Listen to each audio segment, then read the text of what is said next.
ओम शांति। 30 जनवरी 2025। बाबा के महावाक्य। मीठे बच्चे, इस पुरानी दुनिया में कोई भी सार नहीं है, इसलिए तुम्हें इससे दिल नहीं लगानी है। बाप की याद टूटी तो सजा खानी पड़ेगी। प्रश्न: बाप का मुख्य डायरेक्शन क्या है? उसका उल्लंघन क्यों होता है? उत्तर: बाप का डायरेक्शन है, किसी से सेवा मत लो, क्योंकि तुम खुद सर्वेंट हो, परंतु देह अभिमान के कारण बाप के इस डायरेक्शन का उल्लंघन करते हैं। बाप कहते, तुम यहाँ सुख लेंगे तो वहाँ का सुख कम हो जाएगा।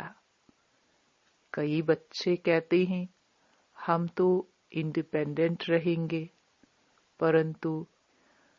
परंतु तुम सब बाप पर डिपेंड करते हो। गीत। दिल का सहारा टूट न जाए। ओम शांति। शिव भगवानुवाच अपने सालिग्रामों प्रति। शिव और सालिग्राम को तो सब मनुष्य जानते हैं, दोनों निराकार है। अब श्री कृष्ण भगवानुवाच कह नहीं सकते। भगवान एक ही होता है, तो शिव भगवानुवाच किसके प्रति? रूहानी बच्चों प्रति। बाबा ने समझाया है, बच्चों का अब कनेक्शन है ही बाप से, क्योंकि पतित पावन ज्ञान का सागर स्वर्ग का वर्षा देने वाला तो शिव बाबा ही ठहरा। याद भी उनको करना है। ब्रह्मा है उनका भाग्यशाली रथ। रथ द्वारा ही बाप वर्षा देते हैं। ब्रह्मा वर्षा देने वाला नहीं है, वह तो लेने वाला है। तो बच्चों को अपने को आत्मा समझ बाप को याद करना है। मिसला समझो, रथ को कोई तकलीफ होती है, वह कारणे अकारणे बच्चों को मुरली नहीं मिलती है, तो बच्चों का सारा अटेंशन जाता है शिव बाबा तरफ। वह तो कभी बीमार पड़ नहीं सकते। बच्चों को इतना ज्ञान मिला है, वह भी समझा सकते हैं। प्रदर्शनी में बच्चे कितना समझाते हैं। ज्ञान तो बच्चों में है ना। हर एक की बुद्धि में चित्रों का ज्ञान भरा हुआ है। बच्चों को कोई अटक नहीं रह सकती। समझो, पोस्ट का आना जाना बंद हो जाता है, स्ट्राइक हो जाती है, फिर क्या करेंगे? ज्ञान तो बच्चों में है, समझाना है। सत्युग था, अब कलयुग पुरानी दुनिया है। गीत में भी कहते हैं, पुरानी दुनिया में कोई सार नहीं है, इनसे दिल नहीं लगानी है, नहीं तो सजा मिल जाएगी। बाप की याद से सजाएं कटती जाएंगी। ऐसा न हो बाप की याद टूट जाए, फिर सजा खानी पड़े और पुरानी दुनिया में चले जाए। ऐसे तो ढेर गए हैं जिनको बाप याद भी नहीं है। पुरानी दुनिया से दिल लग गई। जमाना बहुत खराब है, कोई से दिल लगाई तो सजा बहुत मिलेगी। बच्चों को ज्ञान सुनना है। भक्ति मार्ग के गीत भी नहीं सुनने हैं। अभी तुम हो संगम पर। ज्ञान सागर बाप द्वारा तुमको संगम पर ही ज्ञान मिलता है। दुनिया में यह किसको पता नहीं है कि ज्ञान सागर एक ही है। वह जब ज्ञान देते हैं तब मनुष्यों की सद्गति होती है। सद्गति दाता एक ही है, फिर उनकी मत पर चलना है। माया छोड़ती कोई को भी नहीं है। देह अभिमान के बाद ही कोई न कोई भूल होती है। कोई सेमी कामवश हो जाते हैं, कोई क्रोधवश। मनसा में तूफान बहुत आते हैं। प्यार करे, ये करे, कोई के शरीर से दिल नहीं लगानी है। बाप कहते हैं अपने को आत्मा समझो तो शरीर का भान न रहे, नहीं तो बाप की आज्ञा का उल्लंघन हो जाता है। देह अहंकार से नुकसान बहुत होता है, इसलिए देह सहित सब कुछ भूल जाना है। सिर्फ बाप को और घर को याद करना है। आत्माओं को बाप समझाते हैं, शरीर से काम करते मुझे याद करो तो विकर्म भस्म हो जाएंगे। रास्ता तो बहुत सहज है, यह भी समझते हैं तुमसे भूलें होती रहती हैं, परंतु ऐसा न हो भूलों में फंसते ही जाओ। एक बारी भूल हुई फिर वह भूल नहीं करनी चाहिए। अपना कान पकड़ना चाहिए, फिर यह भूल नहीं होगी। पुरुषार्थ करना चाहिए। अगर घड़ी घड़ी भूल होती है तो समझना चाहिए हमारा बहुत नुकसान होगा। भूल करते करते तो दुर्गति को पाया है ना। कितनी बड़ी सीढ़ी उतरकर क्या बने हैं। आगे तो यह ज्ञान नहीं था। अभी नंबरवार पुरुषार्थ अनुसार ज्ञान में सब प्रवीण हो गए हैं। जितना हो सके अंतर्मुखी भी रहना है। मुख से कुछ कहना नहीं है। जो ज्ञान में प्रवीण बच्चे हैं वह कभी पुरानी दुनिया से दिल नहीं लगाएंगे। उनकी बुद्धि में रहेगा हम तो रावण राज्य का विनाश करना चाहते हैं। यह शरीर भी पुराना रावण संप्रदाय का है, तो हम रावण संप्रदाय को क्यों याद करें। एक राम को याद करें, सच्चे पतिव्रता बने ना। बाप कहते हैं मुझे याद करते रहो तो तुम्हारे विकर्म विनाश हो जाएंगे। पतिव्रता अथवा भगवान व्रता बनना चाहिए। भक्त भगवान को ही याद करते हैं कि हे भगवान आकर हमें सुख शांति का वर्षा दो। भक्ति मार्ग में तो कुर्बान जाते हैं, बलि चढ़ते हैं। यहाँ बलि चढ़ने की बात तो है नहीं। हम तो जीते जी मरते हैं, गोया बलि चढ़ते हैं। यह है जीते जी बाप का बनना, क्योंकि उनसे वर्षा लेना है, उनकी मत पर चलना है।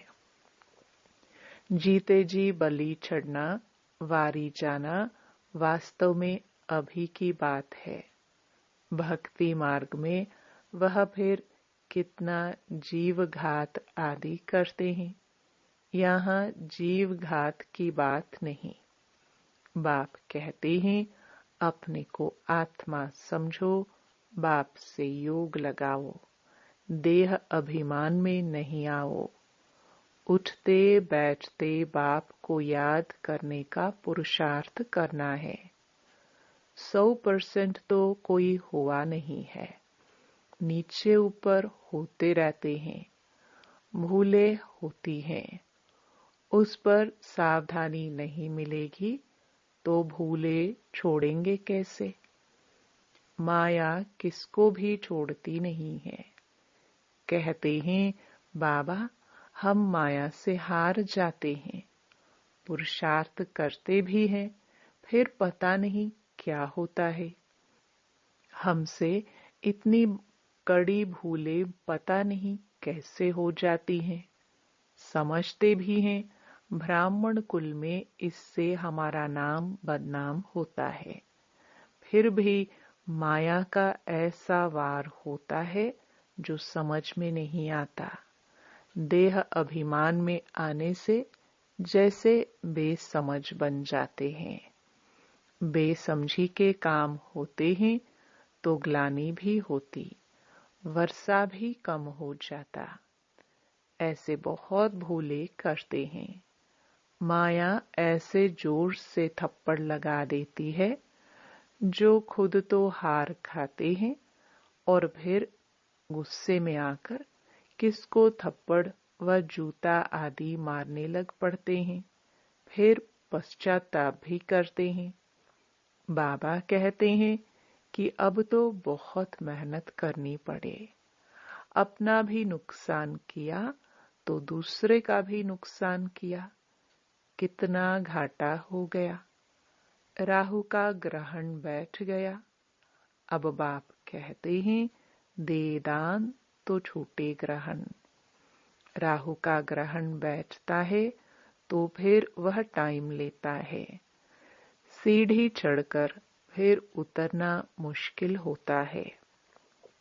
मनुष्य को शराब की आदत पड़ती है तो फिर वह छोड़ने में कितनी मुश्किलात होती है।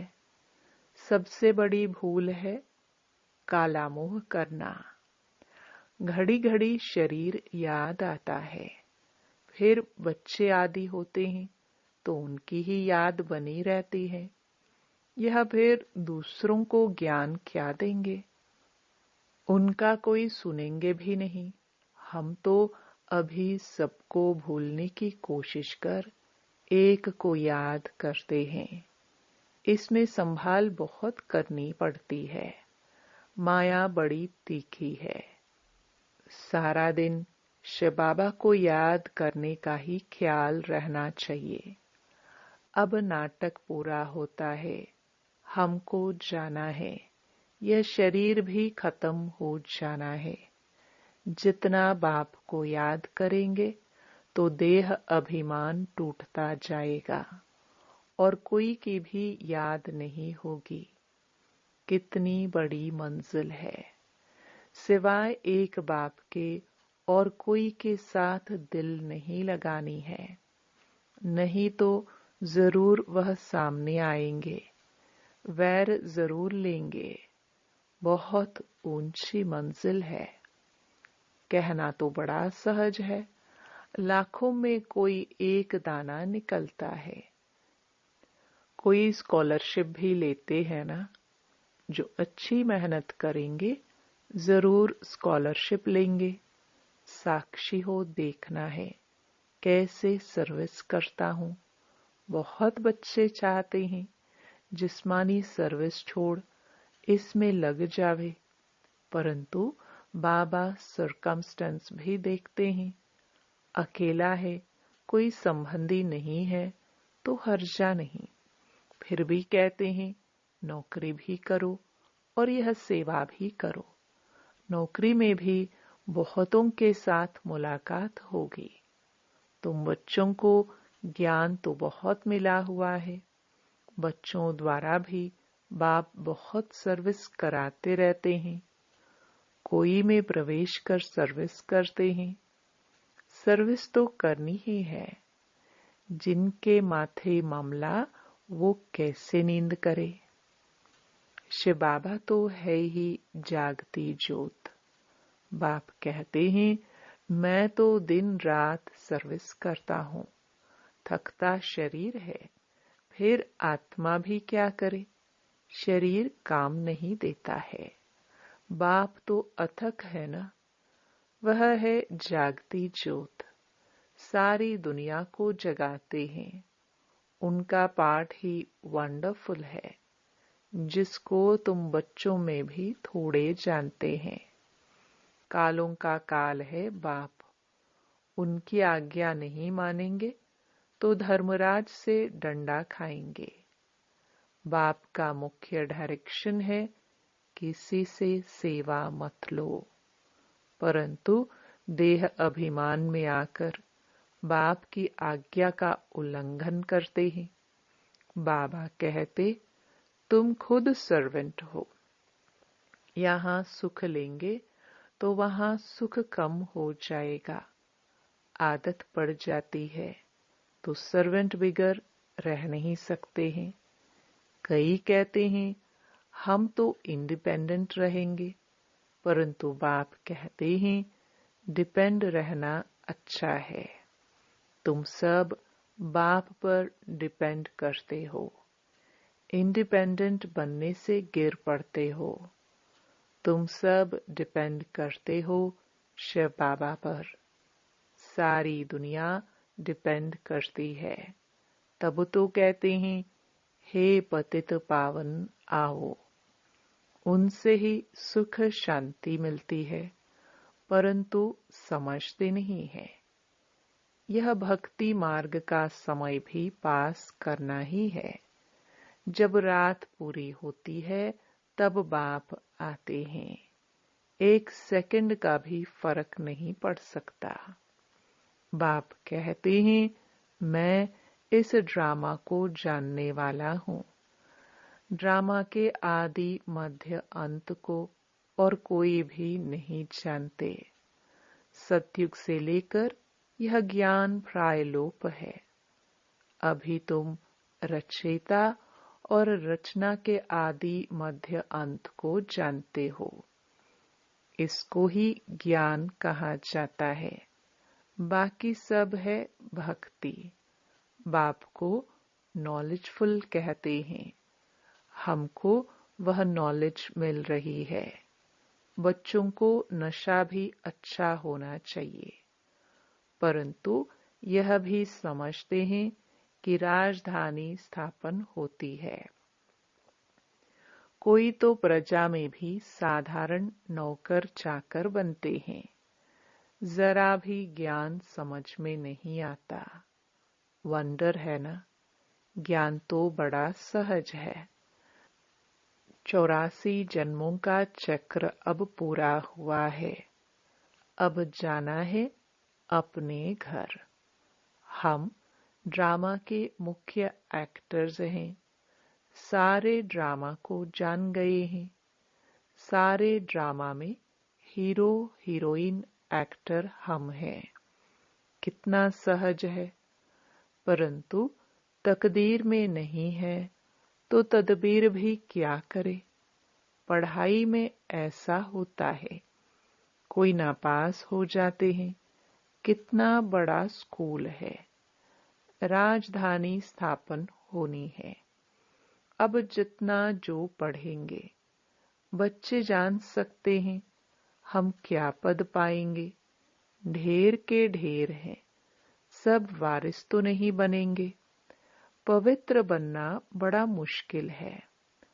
बाप कितना सहज समझाते हैं। अब नाटक पूरा होता है। बाप की याद से सतो प्रधान बन, सतो प्रधान दुनिया का मालिक बनना है। जितना हो सके याद में रहना है, परंतु तकदीर में नहीं है तो फिर बाप के बदले और को याद करते हैं। दिल लगाने से फिर रोना भी बहुत पड़ता है। बाप कहते हैं इस पुरानी दुनिया से दिल नहीं लगानी है। यह तो खत्म होनी है। यह और कोई को पता नहीं है। वह तो समझते हैं कलयुग अभी बहुत समय चलना है। घोर नींद में सोए पड़े हैं। तुम्हारी यह प्रदर्शनी प्रजा बनाने के लिए विहंग मार्ग की सर्विस का साधन है। राजा रानी भी कोई निकल पड़ेगा। बहुत हैं जो सर्विस का अच्छा शौक रखते हैं। फिर कोई गरीब, कोई साहूकार हैं। औरों को आप समान बनाते हैं। उनका भी फायदा तो मिलता है ना। अंधों की लाठी बनना है। सिर्फ यह बतलाना है कि बाप और वर्षे को याद करो। विनाश सामने खड़ा है। जब विनाश का समय नजदीक देखेंगे तब तुम्हारी बातों को सुनेंगे। तुम्हारी सर्विस भी वृद्धि को पाती जाएगी। समझेंगे बरोबर ठीक है। तुम रड़िया तो मारते रहते हो कि विनाश होना है। तुम्हारी प्रदर्शनी मेला सर्विस वृद्धि को पाती रहेगी। कोशिश करनी है कोई अच्छा हॉल मिल जाए। किराए देने के लिए तो हम तैयार हैं। बोलो तुम्हारा और ही नाम बाला होगा। ऐसे बहुतों के पास हॉल पड़े होते हैं। पुरुषार्थ करने से 3 पैर पृथ्वी के मिल जाएंगे। जब तक तुम छोटी छोटी प्रदर्शनी रखो, शिव जयंती भी तुम मनाएंगे तो आवाज होगा। तुम लिखते भी हो शिव जयंती की छुट्टी का दिन मुकर्रर करो। वास्तव में जन्मदिन तो एक का ही मनाना चाहिए। वही पतित पावन है। स्टैंप भी वास्तव में असली यह त्रिमूर्ति की है। सत्यमेव जयते। यह है विजय पाने का समय। समझाने वाला भी अच्छा चाहिए। सभी सेंटर्स के जो मुख्य हैं उन्हों को अटेंशन देना पड़े। अपनी स्टैंप निकाल सकते हैं। यह है त्रिमूर्ति शिव जयंती। सिर्फ शिव जयंती कहने से समझ नहीं सकेंगे। अब काम तो बच्चों को ही करना है। बहुतों का कल्याण होगा तो कितनी लिफ्ट मिलेगी। सर्विस की लिफ्ट बहुत मिलती है। प्रदर्शनी से बहुत सर्विस हो सकती है। प्रजा तो बनेगी ना। बाबा देखते हैं सर्विस पर किन बच्चों का अटेंशन रहता है। दिल पर भी वही चढ़ेंगे। अच्छा, मीठे मीठे सिखिलदे बच्चों प्रति माता पिता बाप दादा का याद प्यार और गुड मॉर्निंग। रूहानी बाप की रूहानी बच्चों को नमस्ते। धारणा के लिए मुख्य सार। पहला, अगर एक बार कोई भूल हुई तो उसी समय कान पकड़ना है। दोबारा वह भूल ना हो। कभी भी देह अहंकार में नहीं आना है। ज्ञान में प्रवीण बन अंतर्मुखी रहना है। सच्चा पतिव्रता बनना है। जीते जी बलि चढ़ना है। किसी से भी दिल नहीं लगानी है। बेसमझी का कोई भी काम नहीं करना है। वरदान, जुदाई को सदा काल के लिए विदाई देने वाले स्नेही स्वरूप भव। जो स्नेही को पसंद है वही स्नेह करने वाले को पसंद है। यही स्नेह का स्वरूप है। चलना खाना पीना रहना स्नेही के दिल पसंद हो।